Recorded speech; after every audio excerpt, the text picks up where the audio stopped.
Hey everyone, and welcome. Teaching someone to speak a new language can feel, it can feel like you're trying to teach an invisible skill, right?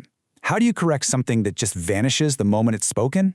Well, today we're going to dive into the research of Christine's CM Go to make that invisible process totally visible. We're going to link some powerful theories to real, practical classroom strategies that can help turn your students into confident speakers. Speaking is this fleeting mix of what's happening in your head, what your mouth is doing, and how you're interacting with people. We're going to give you the tools to see that whole process, from the first thought in a student's mind to the actual words they say, and make it something you can actually teach and manage. All right, so here's our roadmap. We'll start by looking at how teaching has changed over the years. Then, we'll break down what speaking competence even means. After that, we'll take a peek under the hood at the mental engine of speech. Then, the fun part, some awesome research-backed strategies you can use tomorrow. And finally, we'll pull it all together into a holistic teaching framework. Let's get into it. So first up, how did we even get here? The way we teach speaking has really evolved, moving away from just boring old drills to something much more like a real dynamic dialogue. Okay, so historically, teaching was in one of two camps. On one side, you had the direct approach. This was all about drills, drills, and more drills, getting that grammar and pronunciation perfect in a super controlled way.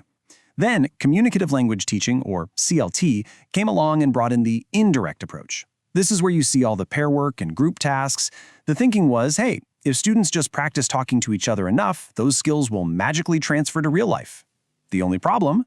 Well, research shows that just practicing without any focused instruction usually isn't enough. And that realization leads us to a really big shift in how we think about this. The best modern approach is actually a blend of the two. You need that direct instruction on form, but you also need that indirect, meaningful practice. And the most important part, it has to be based on how people actually speak, with all its hesitations and idioms, not on some formal, perfect model that only exists in writing. Okay, so if we're blending these approaches, what is it that we're actually trying to teach? Let's move on and really deconstruct this idea of speaking competence to figure out what it's truly made of. Go's research breaks competence down into these three interconnected areas. Think of it like a three-legged stool. First, you've got the practical skills that make speech possible. Then there's the underlying knowledge of the language, the vocabulary, the grammar, and finally, you have the strategies. These are the clever tricks learners use to navigate a conversation in real time, especially when they hit a gap in their knowledge. Let's zoom in a little on those practical skills. They tend to fall into four main groups. You've got pronunciation, obviously, then speech functions, which is just a fancy way of saying using language to do something, like apologize or ask for directions. Then there's interaction management, the whole back and forth of a conversation. And finally, discourse organization, which is about structuring bigger chunks of speech, like telling a good story. Now this is where it gets really cool, I think. We have to focus on what are called suprasegmentals. This isn't just about saying individual sounds correctly, it's the music of the language, the stress, the pitch, the intonation. For example, think about the huge difference between saying it's under the table versus it's under the table, not on it. See, that change in stress completely changes the meaning. Our learners absolutely need explicit help with this. So what happens when a student just gets stuck? They can't find the word. That's where communication strategies come in. They're basically survival tools. They can be interactional, like asking someone, "Sorry, could you repeat that?" Or they can be cognitive, happening inside their head, like trying to paraphrase or using a vague word like thing when you totally blank on the real noun. All right, so now we know what speaking is made of, but how does it all happen in the brain? Let's pop the hood and take a look at the cognitive engine that's driving all of this. So a really famous model from Lavelle breaks it down into three stages. First, we conceptualize. We decide what we want to say. Then we formulate. We grab the right words and grammar from our mental dictionary. And finally, we articulate. Our mouth physically makes the sounds. Now, in our native language, this all happens so fast it feels like one single step. For our L2 learners, though, it's a completely different story. And this, right here, is the absolute core challenge for our students. They're juggling all three of those stages consciously at the same time. It creates this massive cognitive load. I mean, can you imagine trying to think of what to say, how to say it, and then physically saying it all at once, consciously? It is exhausting. And this is where metacognition, basically the ability to think about your own thinking process, becomes a real game changer. So now that we know the challenges, how can we actually help? Well, this brings us to the good stuff. Practical, research-informed strategies that act like scaffolding to help our learners succeed. First up, pre-task planning. It sounds so simple, but it is so powerful. Just giving your students a few quiet minutes to think and plan before they have to speak.